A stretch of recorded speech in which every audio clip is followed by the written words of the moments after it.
అయితే జపంజి అంటాడు, ఇదిగో సిగ్గుమాలు జనులారా, సిగ్గుమాలు జనులారా. ఇంకోసారి ఆ మాట మీరు అండర్లైన్ చేసి మీరు చూడ, సిగ్గుమాలు జనులారా. పొట్టు గాలికి ఎగిరిపోతా ఉన్నట్లుగా సమయము గతించిపోతా ఉన్నది, సమయము గతించిపోతా ఉన్నది. కూడి రండి, కలిసి రండి.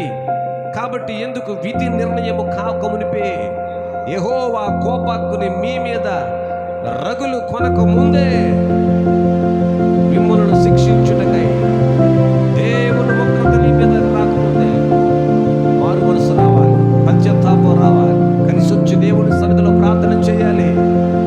బైబిల్ గ్రంథమంతా చదివితే మనకు అర్థమవుతుంది, మనిషి కంటే ఆకాశ పక్షులు బెటర్ అనిపిస్తుంది, మనిషి కంటే జంతువులు బెటర్ అనిపిస్తూ ఉంటాయి. ఎందుకో తెలుసా? వాటికి అన్ని సెన్స్ ఉంటాయి వాటికి. అందుకనే ఇర్మియా భక్తుడు ఆయన రాస్తున్నటువంటి ప్రవచన గ్రంథములో ఏమంటాడు తెలుసా? ఆకాశమునకు ఎగురు సంకుబుడ్డియు పొంగయు మంగళగతియు ఓదుకోరును తమ రావలసిన కాలము ఎరుగును, నా ప్రజలకు తెలివి లేదు అని అంటాడు. ఆకాశంలో పక్షులు ఎప్పుడు పడినప్పుడు రావు, కాలానుగుణంగానే పక్షులు ప్రకృతిలోనికి ప్రత్యక్షమవుతాయి. కాలాన్ని బట్టి పక్షులు ఈ ప్రకృతిలో సంచరిస్తాయి.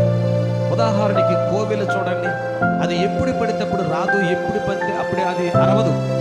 అది అరిచే కాలం ఒకటి ఉంటుంది, ఆ కాలంలో మాత్రమే రుస్తుంది అది, తదుపరి అది మాట్లాడదు. అది కొన్ని పక్షులు కాలాన్ని బట్టి కనిపిస్తాయి. ఆకాశమునకు ఎగురు సంకుబుడ్డియు మంగయు మంగళగతియు ఓదుకోరును తన రావలసిన కాలాలు వాటికి తెలుసు. నీకు తెలుసా నీ కాలం? నీకు తెలుసా నీ సమయం? టైమింగ్ వాటికి తెలుసు, సమయం వాటికి తెలుసు. కానీ నీకు సమయం తెలుస్తా ఉన్నదా?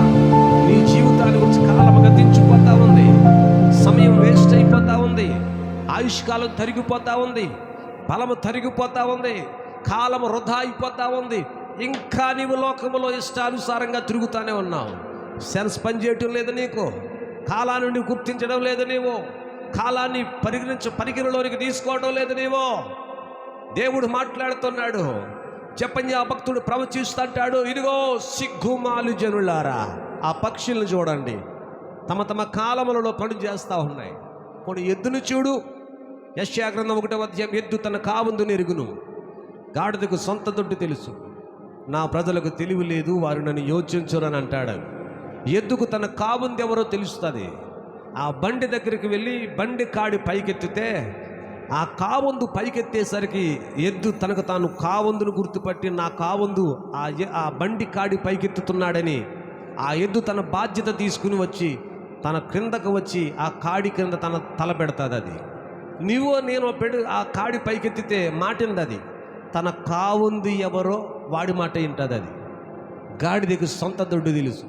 ఉదయకాలం దాన్ని విడిచిపెడితే పగలంతా మేస్తుంది, కానీ సాయంకాలానికి తిరిగి దొడ్లోకి వచ్చేస్తుంది. అది ఎక్కడైతే తన మంద ఉన్నదో, ఎక్కడ ఉండాలో, అది ఎక్కడ నివసించాలో, రాత్రిపూట నివసించవలసిన స్థలం ఏదో, మేత మేచిన తరువాత, కష్టపడిన తరువాత ఎక్కడికి రావాలో, ఏ సమయానికి రావాలో దానికి తెలుస్తుంది. నీకు తెలియదు.